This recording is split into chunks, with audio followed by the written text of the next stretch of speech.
ഞാൻ ഒരു കഥ പറയട്ടെ. മീനു അച്ഛനെ കാണാൻ തീരുമാനിച്ചു.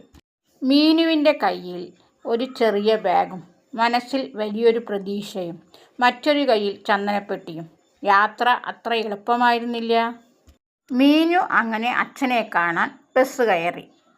ബസ്സിലിരുന്ന മീനു ജനാലയിലൂടെ പുറത്തേക്ക് നോക്കുമ്പോൾ അവൾക്ക് അവളുടെ മുത്തശ്ശിയെ ഓർമ്മ വന്നു. മീനു പതുക്കെ ചന്ദനപ്പെട്ടി തുറന്നു. ആ മണം മീനുവിനെ ചേർത്ത് പിടിച്ചു. തൻ്റെ മുത്തശ്ശി തനിക്കൊപ്പമുണ്ടെന്ന് മീനു മനസ്സിൽ വിചാരിച്ചു. അവസാനം മീനു അച്ഛൻ്റെ വീട്ടിന് മുന്നിലെത്തി. വാതിൽ തുറന്നത് ഒരു അന്യ സ്ത്രീയാണ്. ആ സ്ത്രീയെ കണ്ടപ്പോൾ മീനുവിൻ്റെ ഹൃദയം നടുങ്ങി. ആ സ്ത്രീയുടെ പിന്നിൽ തൻ്റെ അച്ഛൻ നിൽക്കുന്നു. അയാൾ ഒരു നിമിഷം നിശബ്ദമായി നിന്നു. പിന്നീട് മീനു എന്ന് വിളിച്ചു. ആ ഒരു വാക്ക് മീനുവിൻ്റെ കണ്ണുകളിൽ കണ്ണീർ നിറച്ചു.